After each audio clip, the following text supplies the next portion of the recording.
Dear students, thank you for liking and sharing my classes. So in last class we made a discussion on 6 later Mughal emperors out of 12 later Mughal rulers. On today's class, let's talk about rest Mughal rulers till the last emperor Bahadur Shah II. So on last class, we came to know till Muhammad Shah's reign. Muhammad Shah died in April 1748 AD. After his death, his son Ahmad Shah, who was born of Udambai, a public dancing girl, ascended the throne at the age of 21. He was a weak emperor and had no experience of administration or statecraft. Therefore, he left the state affairs in the hands of his mother. Udambai, the queen mother, was a poor intellect and ruled with the help of his paramour Jabid Khan, a notorious eunuch. Because of these defects, he was unable to cope with the disruptive forces that had become so formidable and threatening at the present juncture. The result was that Rohilas revolted and the government had to seek the help of Marathas against them. During Ahmad Shah's reign, Ahmad Shah Abdali invaded India twice, one in 1749 and again in 1752 AD. When he marched up to Delhi, Emperor Ahmad Shah, with a view to save Delhi from devastation, appeased Abdali by surrendering Punjab and Multan. Thus, Punjab and Multan were lost to the Afghans.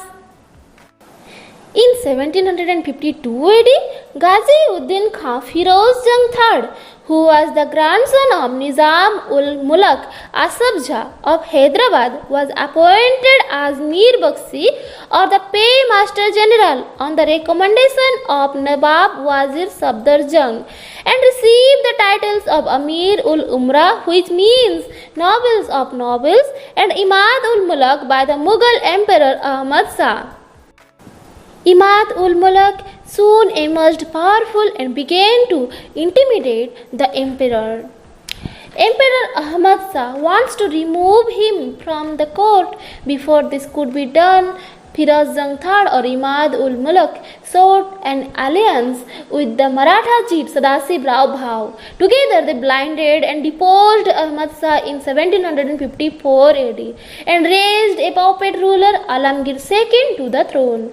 Firoz Jung III or Imad ul Mulk now became the new wazir and kingmaker. After dethroning Ahmad Shah, Firoz Jung III or Imad ul Mulk now raised Jahandar Shah's son Azizuddin to the throne, who began his reign as Alamgir II or the grasper of the world. As an old man of 50 years, it can very well be imagined how much he could grasp at this age. And then he had no experience of administration or statecraft because he had spent most of his life so far in prison. He had no fighting qualities either, since he lacked practically all the requisites that should be in a good ruler of the contemporary period. Alamgir II proved to be a very weak emperor. Alamgir II was a hater of pleasures, luxury, was fond of reading books on history.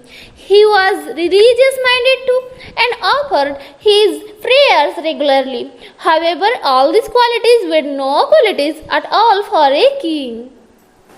Therefore, he became puppet in the hands of his powerful and cunning wazir Imad ul Mulk. During his reign, Ahmad Shah Abdali invaded India and plundered Delhi in 1757. The same year, Imad invited the Marathas to invade Delhi in order to drive out the Afghans and the Rohilas. Accordingly, in March 1758, a massive force of Marathas led by Raghunath Rao appeared at Delhi, defeated the Afghan garrison at Delhi and expelled Najib and overran Punjab and occupying Lahore. They deposed Ahmad Shah Abdali's son Timur Shah and appointed Adinabad as governor of Punjab on behalf of Peshwa Balaji Baji Rao. In August 1759, the Afghan monarch Ahmad Shah Abdali returned to India to abase the Marathas. In 1759, Wazir Imad-ul-Mulk got the emperor murdered and raised to throne his puppet Mughal emperor Shah Jahan III, who ruled from 1759 to 1760 only. He was the elder son of Muhammad Kambaks. He was placed on the throne in December 1759 as a puppet ruler by Wazir Imad-ul-Mulk, but very soon deposed by Maratha chiefs. During 1759 to 60, northern India was swept by the Marathas, led by Sadashiv Rao Bhau, who deposed Shah Jahan III and installed Ali Gohar, the son of Alamgir II, as the rightful emperor under the Maratha suzerainty. Ali Gohar took title of Shah Alam II. He was a man of some ability and courage, but the empire was now beyond redemption. His reign saw two decisive battles, the Third Battle of Panipat and the Battle of Buxar. In 1761, after the Battle of Panipat, and before leaving Delhi on 20th March 1761, Ahmad Shah Abdali named Shah Alam II as emperor and Najib-ud-Dawla as Mir Bakhshi. Abdali lastly invaded India in 1767. His invasions hastened the downfall of Mughal Empire, creating anarchy and confusion all around. The Emperor Shah Alam II was not allowed to enter Delhi for last 12 years until he was escorted to his throne by the Marathas in 1772. As because he was in exile for 12 years, he came to be known as Fugitive Mughal Emperor. During his absence, the Rohilla leaders Najib-ud-Dawla and later his son Jabita Khan and grandson Ghulam Qadir exercised undisputed power at Delhi. In 1764 AD, Shah Alam II joined hands with Mir Qasim of Bengal and Shujā-ud-Dawla of Awadh against the British East India Company in the Battle of Buxar and was badly defeated and forced to sign Treaty of Allahabad in 1765. According to the treaty, he was forced to grant the Diwani or the right to collect revenue of Bengal, Bihar and Odisha to the Britishers. In return, Emperor got subsidy of 26 lakhs and the district of Kara and Allahabad. The Emperor resided in the port of Allahabad for next 6 years as a virtual prisoner of the British East India Company. In 1771, the Marathas under Mahadaji Shinde or Scindia returned to northern India, captured Delhi and reinstated Shah Alam II. The throne of Delhi under Maratha suzerainty, Shah Alam II appointed Scindia in charge of Delhi administration. Henceforth, the Scindias remained the overlords of Delhi until Daulat Rao Scindia was defeated by Lord Lake in 1803. During 1772 to 73 AD, the Mughal emperor, supported by the Marathas, led an expedition against Rohilla leader Jabita Khan, who was earlier appointed as Mir Bakhshi by Shah Alam II. Jabita Khan was taken prisoner along with his family and other Rohilla leaders and severely humiliated.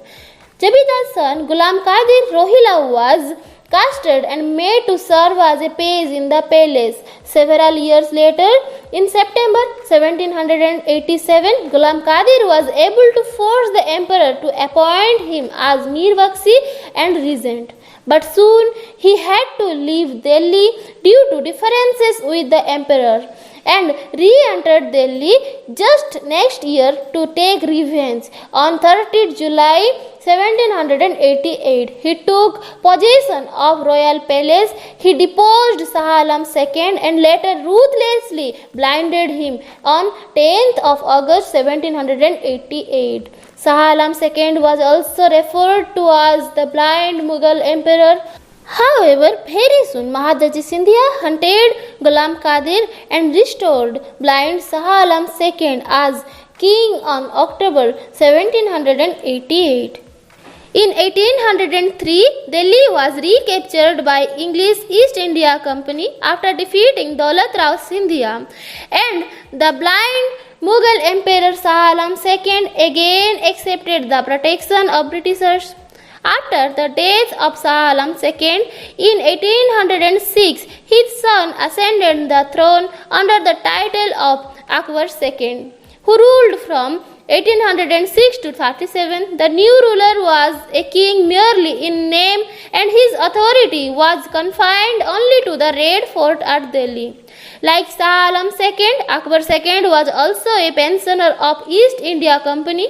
He was heading the imperial establishment in the Red Fort only.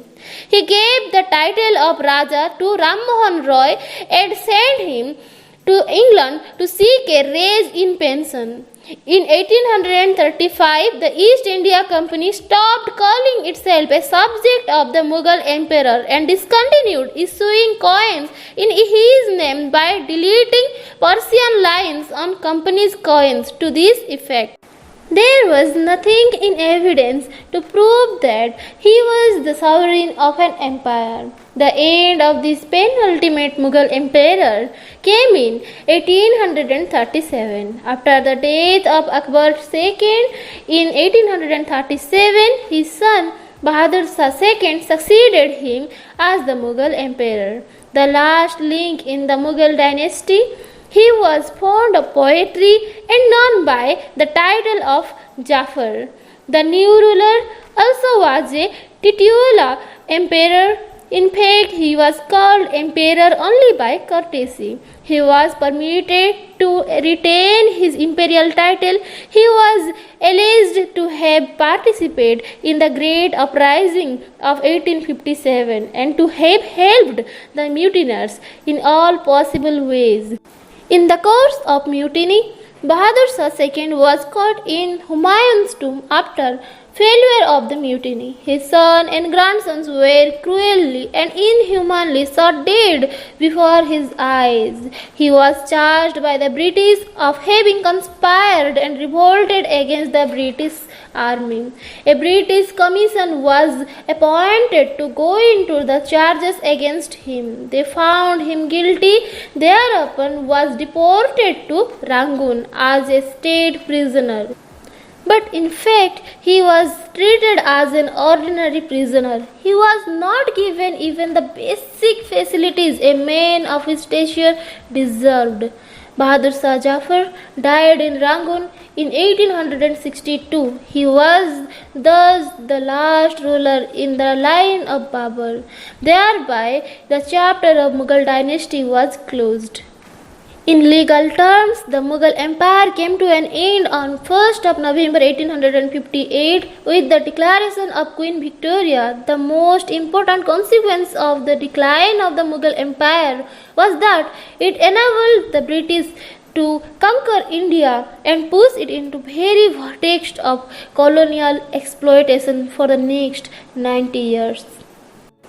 So here I prepared family tree of later Mughal period from Aurangzeb to Bahadur Shah II. For better understanding, try to write down or take screenshots. So let's end this class here. Hope you like this class. If you like this, then like this video or subscribe my channel and share this with others. Thank you for watching.